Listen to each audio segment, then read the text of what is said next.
আমরা গোপালগঞ্জ সদর উপজেলা, গোপালগঞ্জ জেলা, 15 নং দুর্গাপুর ইউনিয়নের স্থায়ী বাসিন্দা ছোট ডুমরাসুর গ্রাম।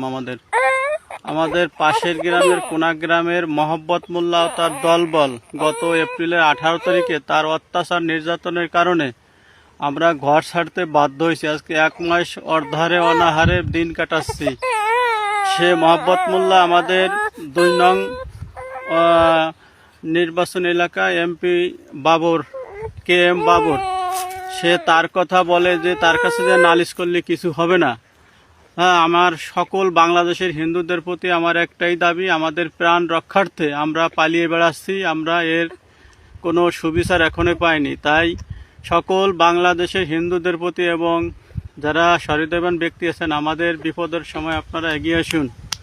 আমরা কোথাও যে এখনো বিচার পাইনি। এই মহব্বত মোল্লা কোনাগ্রাম নিবাসী মিন্টু মোল্লার ভাই, তার সাথে আরও 7-8 জন আছে। আমাদের বাড়ি ঘর, পাসপোর্টের বই, ব্যাংকের চেক বই, 2 রূপালী ব্যাংকের, অগ্রণী ব্যাংকের এবং চেক স্বাক্ষর করা, স্ট্যাম্প, যা কিছু বাড়ি ছিল, টাকা পয়সা সব সে নিয়ে নিয়েছে। এবং আমরা কে এম বাবর আজমের সাথে যোগাযোগ করতে চাইলে, ডাক্তার বাবর আমাদের এমপি মহোদয়, তার সাথে যোগাযোগ করলে সে ভয় ভীতি প্রদর্শন করে এবং প্রাণে মারার হুমকি দেয়। তাই আমরা বিভিন্ন জায়গায়, সাতক্ষীরা, যশোর, অন্যান্য জায়গায় লুকিয়ে পলায় বেড়াচ্ছি। আমরা দীর্ঘদিন ঘর ছাড়া। তাই আপনারা আমাদের এই দুরবস্থার দিনে সবাই এগিয়ে আসুন।